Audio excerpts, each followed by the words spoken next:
आप सभी को नमस्कार। आज की मेरी वीडियो है कुंडली के चौथे भाव से आप जान सकते हैं अपनी प्रॉपर्टी के बारे में, कैसी होगी, कितना पैसा होगा आपके ऊपर। बस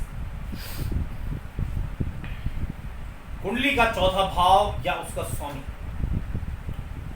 उस पर किसी शुभ ग्रह की उसके साथ बैठा हो, उसकी दृष्टि हो, या चौथे भाव में स्वयं ही शुभ ग्रह बलवान होकर बैठे हो, तो व्यक्ति जो होता है उसका अपना मकान अवश्य होता है। कुंडली में यदि एकादश भाव का शुभ संबंध चौथे भाव से है या किसी भी प्रकार से उससे संबंध बन रहा है, तो व्यक्ति का जो मकान होगा वो एक से अधिक होंगे।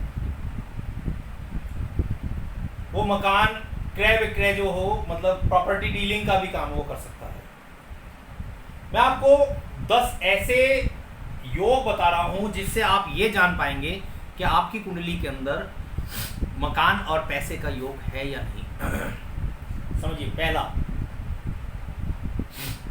कुंडली में यदि चौथे, आठवें और 11वें भाव का संबंध बन रहा है, तब ऐसा व्यक्ति जो होगा उसको पैतृत्व संपत्ति मिलेगी या फिर ससुराल के सहयोग से मकान बन जाएगा।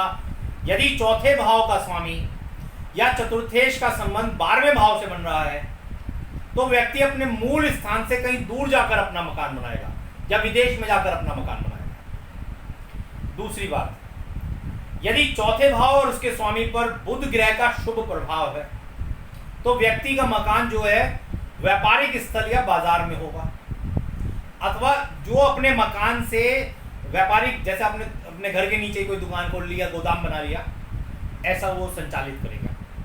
तीसरी बात, यदि कुंडली के चौथे भाव में या उसके स्वामी का संबंध किसी भी प्रकार से नवम भाव में या नवम भाव से या उसके स्वामी से बन रहा है, तो उस व्यक्ति का जो मकान होगा वो सरलता से बन जाएगा।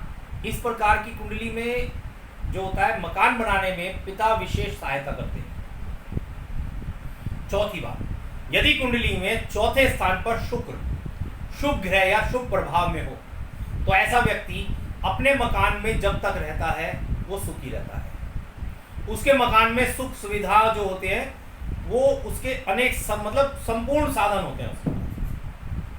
पांचवी बात, यदि किसी व्यक्ति की कुंडली में चौथे भाव का स्वामी चौथे ही भाव में स्थित है और चौथे भाव पर किसी शुभ ग्रह की स्थिति या दृष्टि पड़ रही है, या शुभ ग्रह लग्नेश जो उसका मित्र होकर उसे देख रहा है, तो उस व्यक्ति को भी उत्तम, यानी कि सुख, मकान का सुख प्राप्त होगा और सब जो मकान होगा सब सुख सुविधाओं में उसका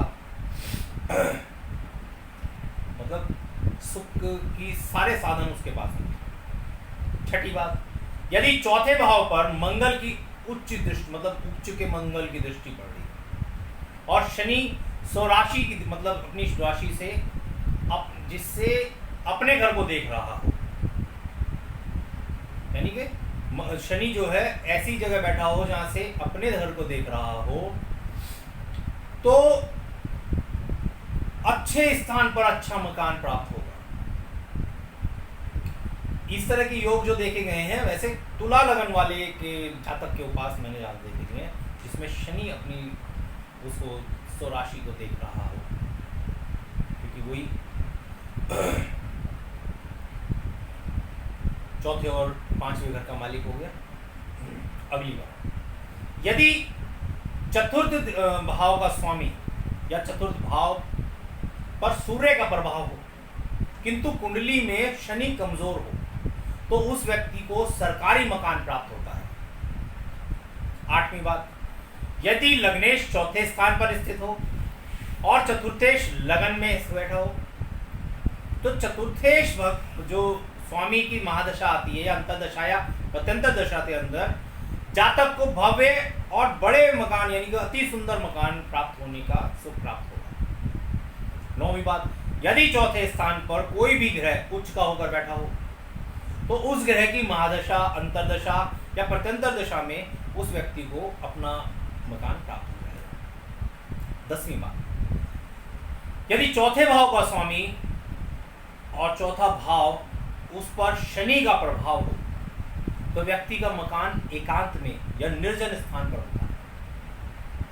यदि शनि पर चौथे भाव या चतुर्थेश भाव के स्वामी उस पर किसी शुभ ग्रह का प्रभाव होगा तो इस दोष में कमी आ सकती है। तो ये कुछ मैंने योग बताए हैं कि इससे पता चलेगा कि आपके पास अपना मकान होगा या नहीं होगा इसका। तो आप देखिए अपनी कुंडली के अंदर क्या ये योग हैं जो मैंने बताए हैं। थोड़ा सा ध्यानपूर्वक करिएगा क्योंकि मेरी से वो ड्रॉ करके समझाने वाली आदत, मैं फेस टू फेस आपसे बात करने की पूरी कोशिश करूँगा, उसमें आपको समझाने की पूरी कोशिश करूँगा। वीडियो में इतना ही। चैनल पर नए हो तो सब्सक्राइब जरूर कर दीजिएगा। जय राम जी।